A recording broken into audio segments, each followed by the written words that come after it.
Lecture 7 covers sections 3.1 through 3.2. At the end of today's lecture, you should be able to formulate the first law of thermodynamics, which is also the conservation of energy. These two equations are one and the same. You should also be able to apply the conservation of energy equation to closed systems. Let us begin by talking about the first law of thermodynamics. The first law of thermodynamics, also known as the conservation of energy equation, abbreviated Co.E., states that energy can neither be created nor destroyed.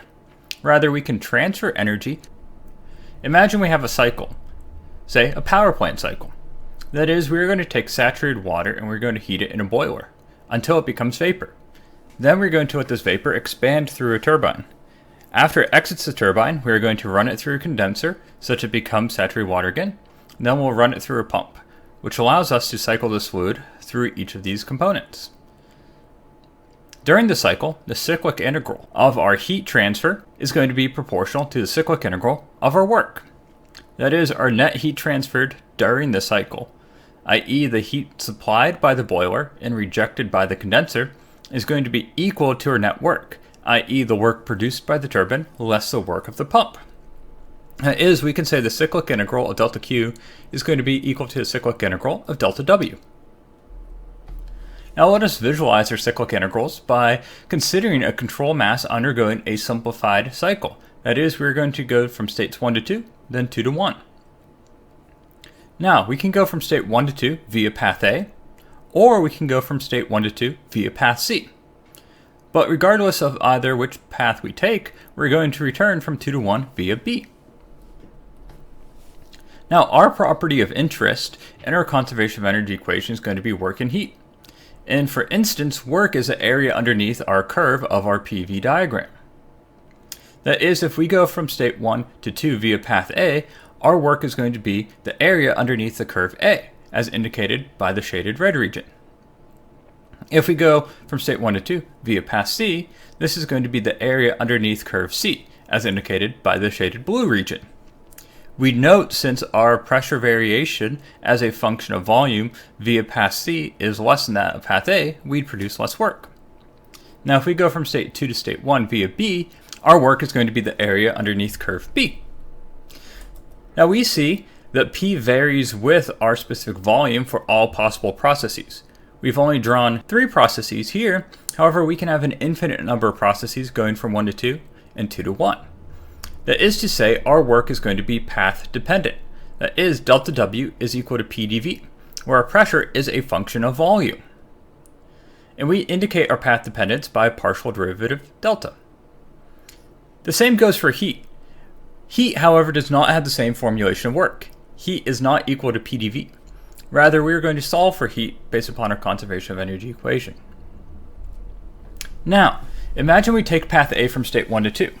And then we take path B from state 2 to 1.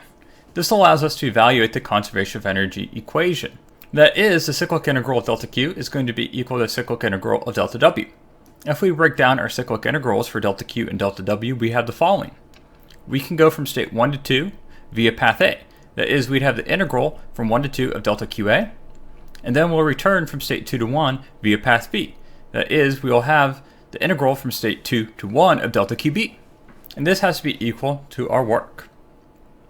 Our work going from state 1 to 2 would be the integral from 1 to 2 of delta WA. And then our work required to compress our system back to its initial state would be the integral from 2 to 1 of delta WB. We'll call this equation 1. Now imagine we take path C from state 1 to state 2. Our conservation of energy equation can be expressed as the integral from state 1 to 2 of delta QC plus the integral from state 2 to 1 of delta QB. This has to be equal to the integral from state 1 to 2 of delta WC plus the integral from 2 to 1 of delta WB. Now we note the initial and final states are the same. However, we have completely different paths, i.e. we have path A and C both going from state 1 to state 2, but they have completely different values for the work and heat. Now we want to eliminate this path dependence. To do such, we're going to subtract equation 2 from 1. That is, the top row is going to be our conservation of energy equation, going from state 1 to 2 via path A, and returning from 2 to 1 via path B. And we're going to subtract on the second line our conservation of energy equation, where we went from state 1 to state 2 via path C, and then we return from 2 to 1 via path B. In doing such, we see that the second term of each equation, the integral from state 2 to 1 of delta QB, drops out, as well as the fourth term, the integral from state 2 to 1 of delta WB.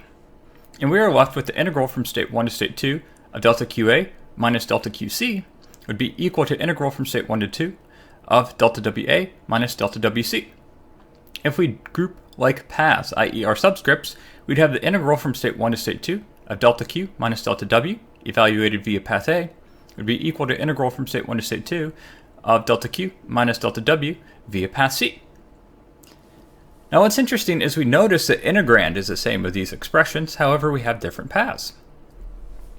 Since our integrand, i.e. the quantity delta Q minus delta W, is the same for all processes via state 1 to state 2, we call this quantity delta Q minus delta W a point function. It only depends upon our bounds of integration, i.e. our states, i.e. states 1 and 2, and it does not depend upon our path. Now note it is for the quantity delta Q minus delta W. Delta W is still path dependent. So is delta Q. Now, since delta Q minus delta W is a point function, we are going to call this a differential property of mass, energy. And in the form of our conservation of energy, we say the change of energy between state 1 and state 2 is equal to delta Q minus delta W. Generally speaking, the change of energy of our system is equal to the energy in less our energy out. That is to say, if we have no heat supplied or rejected or no work done onto or by our system, there's going to be no change of energy between our states.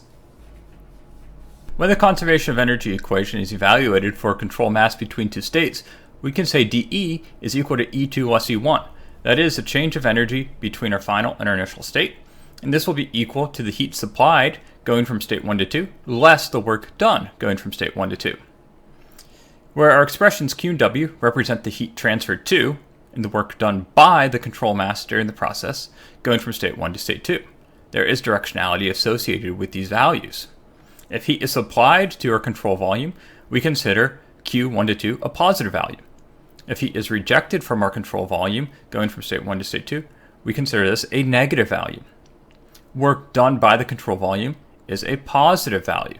Work done onto the control volume is a negative value.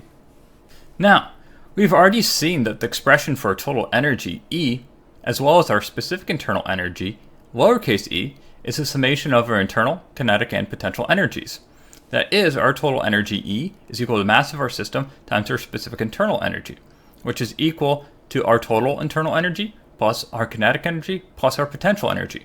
On a per mass basis, it's our mass times our specific internal energy plus our kinetic energy plus our potential energy. Now, the energy of a system between one state and another must be conserved for any process as dictated by the first law of thermodynamics. Therefore, we can express the totality of our conservation of energy equation as follows. Our change of energy is equal to the change of our internal energy plus the change of our kinetic energy plus the change of our potential energy. And this is equal to the heat supplied less the work done by our system. Internal energy, capital U, with units of kilojoules, is another extensive property that we are going to use to characterize our thermodynamic state. And just like specific volume, specific internal energy, lowercase u, is our internal energy divided by our mass, and it has units of kilojoules per kg. We see this on our steam tables. This is our second major column heading next to our specific internal energy. We have U sub F, U sub Fg, and U sub G. Now, the total internal energy of our system is the summation of our internal energy of our liquid and vapor phases. That is, U would be equal to U sub F plus U sub G, which would be equal to the mass of our fluid times our saturated liquid specific internal energy plus the mass of our vapor times our saturated vapor specific internal energy. And just like we did for our specific volume, our specific internal energy can be calculated based upon our saturated liquid and saturated vapor values as well as our quality. That is, our specific internal energy would be equal to our saturated liquid specific internal energy plus our quality times the quantity of our saturated vapor specific internal energy minus our saturated liquid specific internal energy. Notice how this is the same formulation for specific volume. For instance, if we wanted to determine the specific internal energy of saturated water at 0.6 megapascal and a quality of 0.95, all we'd have to do is turn to table B.1.2 and pull our saturated liquid specific internal energy and our saturated vapor specific internal energy from our steam tables. In our calculation, our specific internal energy would be equal to our saturated liquid specific internal energy, which is 669.9 kilojoule per kg, plus our quality, 0.95, times the quantity of the difference of our saturated vapor and saturated liquid specific internal energies, U sub Fg, which is 1,897.5 kilojoule per kg. Thus, our specific internal energy at this pressure and quality would be 2,472.544 kilojoule per kg.